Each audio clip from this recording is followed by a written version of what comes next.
नमस्कार दोस्तों, मेरा नाम है शम्मी और आप देख रहे हैं एचपी स्टडीज़ चैनल को। दोस्तों, एचआरटीसी कंडक्टर एग्ज़ाम के लिए क्लासेस चल रही हैं, तो कंटिन्यूसली इन क्लासेस को फॉलो करो। एक मंथ में ये सारा का सारा सिलेबस जो है मैं कवर कर दूंगा। और कुछ स्टूडेंट्स के डाउट्स ये थे कि सर सिलेबस क्या रहेगा। तो दोस्तों, जो कंडक्टर का एग्ज़ाम होता है ये क्लर्क के एग्ज़ाम की तरह होता है। इसमें जो है जीएस देखने को मिलता है, history, geography, polity, economics, science, current affairs, HPG के कुछ क्वेश्चंस रीजनिंग के भी देखने को मिल जाते हैं, और हिंदी इंग्लिश इसमें आती ही आती है। तो आपको बस इस हिसाब से तैयारी करनी है, ठीक है। तो ज़्यादा टाइम वेस्ट नहीं करेंगे, और आप सभी का ये एक सुझाव है कि एक सब्जेक्ट कवर करो पहले, फिर नेक्स्ट एंड नेक्स्ट। तो इसी अप्रोच के साथ हम हिस्ट्री को सबसे पहले कवर कर रहे हैं, क्योंकि बता चुका हूँ हिस्ट्री से ज़्यादा क्वेश्चंस आते हैं। तो हमने स्टार्टिंग जो है हिस्ट्री की वो देख ली है। अब यहाँ पे हम जो पाषाण काल है वहाँ पे एंटर हो चुके हैं। पाषाण काल का मतलब है पत्थर। आप सभी को पता है कि पत्थर से ही स्टार्टिंग हुई है, चाहे हथियार बनाने की हो। हथियार क्यों? ताकि शिकार किया जा सके, ठीक है। आग जलाने में पत्थर का इस्तेमाल, तो इसको हम बोलते हैं पाषाण काल। तो पूरा पाषाण काल जो है इसमें आग की खोज हुई।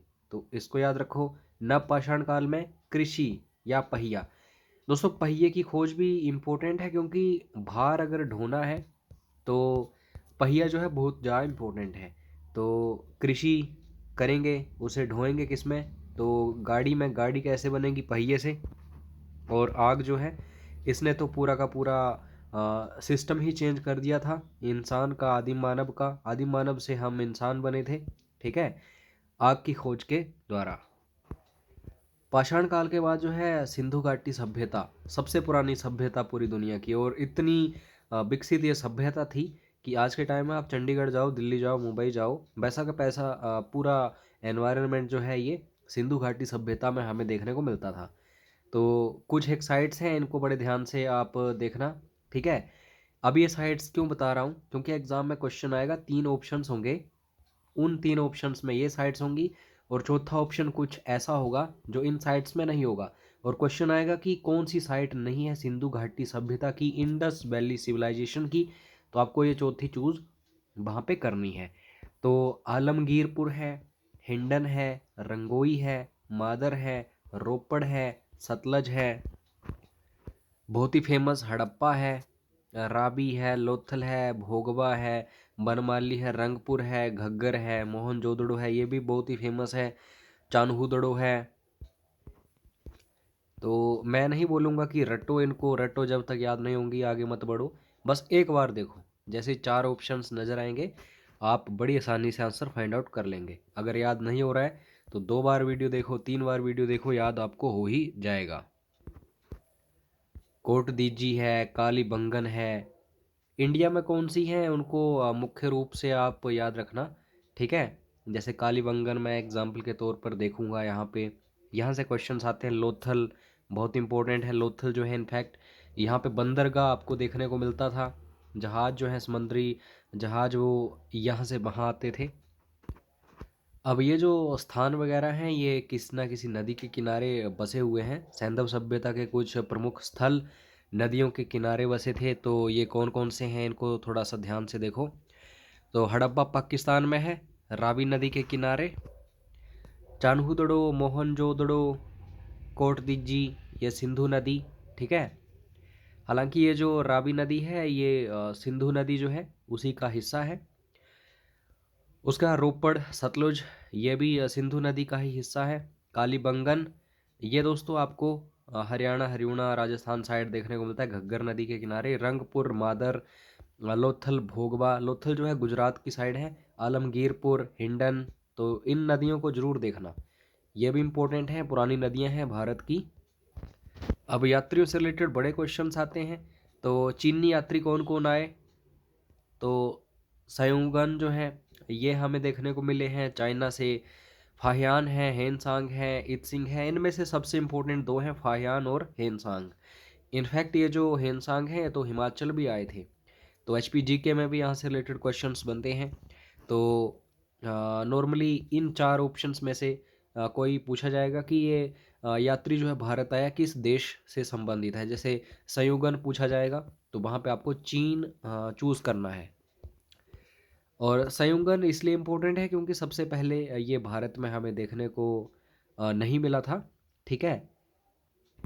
बल्कि इसने इतिहास जो है भारत का वो भी काफ़ी नोट किया था, तो इसलिए ज़्यादा इम्पोर्टेंट हो जाते हैं। सबसे पहले आए और साथ में इतिहास जो है भारत का वो भी काफ़ी लिखा। फाहियान जो हैं किसके टाइम आए, ये क्वेश्चन बहुत ज़्यादा बनता है एग्ज़ाम्स में। तो जब मैं बात करता हूँ गुप्त वंश में सबसे महान शासक कौन था, तो चंद्रगुप्त द्वितीय। दोस्तों इनके बारे में आपको एक कहानी सुनाता हूँ। तो शक एक शासक हुआ करते थे। तो चंद्रगुप्त द्वितीय जो हैं इनकी भाभी यानी कि इनके भाई जो हैं उस टाइम वो शासक थे। तो भाभी को अपने साथ ले गया शक शासक, ठीक है, अपहरण करके। तो चंद्रगुप्त द्वितीय के जो भाई थे थोड़े कमज़ोर थे, इतने अच्छे से शासन नहीं कर पाते थे। तो उस टाइम इन्होंने मोर्चा संभाला, चंद्रगुप्त द्वितीय ने हराया शक शासक को और अपनी भाभी जो है उन्हें भी वापस लाए। तो उसी टाइम से ये सबको पता चल गया था कि आने वाले टाइम में ये बहुत ही शक्तिशाली शासक बनेंगे। तो इनके टाइम में ही फाहियान जो है चाइनीज़ यात्री ये आए थे। इत सिंह 7वीं शताब्दी में आया था, ठीक है। तो नालंदा विश्वविद्यालय जो है इसका वर्णन इत सिंह ने किया है, इसलिए ये चीज़ इम्पोर्टेंट है। नालंदा विश्वविद्यालय, जैसे आज के टाइम में आप देखते हैं MIT यूनिवर्सिटी है सबसे आगे, सबसे नंबर 1 है, वैसे ही नालंदा यूनिवर्सिटी नंबर 1 हुआ करती थी। विक्रमशिला विश्वविद्यालय जो है अ, इसका भी वर्णन इत सिंह ने किया है। तो विश्वविद्यालयों का वर्णन किया है, मतलब उस टाइम पढ़ने भी आते थे बाहरी देशों से और यहाँ का इतिहास जानने के लिए भी आते थे, और जो भी यहाँ का जो एनवायरनमेंट था, ठीक है। अब ये जो इंडस वैली सिविलाइजेशन है इसमें पशुपतिनाथ जो है उनका चित्र देखने को मिलता है। तो उसके आसपास जो पशु हैं चारों तरफ, उनको याद रखना कौन कौन से हैं। 4 ऑप्शंस में आ सकता है कि कौन सा पशु नहीं है। तो हाथी है, चीता है, भैंसा है, गैंडा है। बंदर आ सकता है एग्जाम में, या कुछ और कोई भी पशु पूछ लिया जा सकता है, तो आपको ये थोड़ा सा ध्यान से देखना है। जैसे मैंने बताया कि लोथल जो है ये बंदरगाह था, तो जरूरी नहीं कि सिर्फ लोथल के ऊपर ही बार बार एग्जाम में क्वेश्चन आएगा। सुत कोतड़ा जो है इससे रिलेटेड भी क्वेश्चन आ सकता है क्योंकि ये भी एक बंदरगाह था, तो याद रखना। अब ये जो हम साइट्स देख रहे हैं, ठीक है, स्थल देख रहे हैं, इनके बारे में पता कैसे चला, जैसे कालीबंगन के बारे में हमें कैसे पता चला। तो इसकी खुदाई वगैरह का काम जो है, खनन जो है, उत्खनन ये स्टार्ट किया व्यक्तियों ने। तो उत्खनन करता कौन है, ये क्वेश्चन बनता है। तो सबसे पहले कालीबंगम, तो BB लाल और BK थापर, इन्होंने कालीबंगन जो है इसको फाइंड आउट किया था।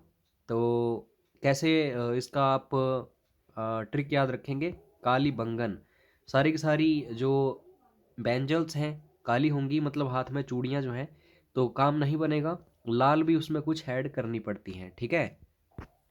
तो हम बोल सकते हैं काला रंग तो था पर लाल जरूरी था, तो था पर लाल काली बंगम, याद रखना। हड़प्पा, दयाराम साहनी, अगर जब किसी का हिस्सा हड़प लिया जाता है तो उसके ऊपर दया आती है, ठीक है। मोहनजोदड़ो, राखल दास बनर्जी, इसका ट्रिक जो है, मोहन ने हाथ जोड़े कि सामान लद दो, ठीक है, रखो सामान रख के लाद दो।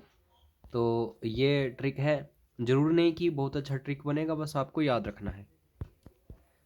चुनहुदड़ो, गोपाल मजूमदार, तो चांद पर दौड़कर गोपाल जो है मज़े करता है, ठीक है।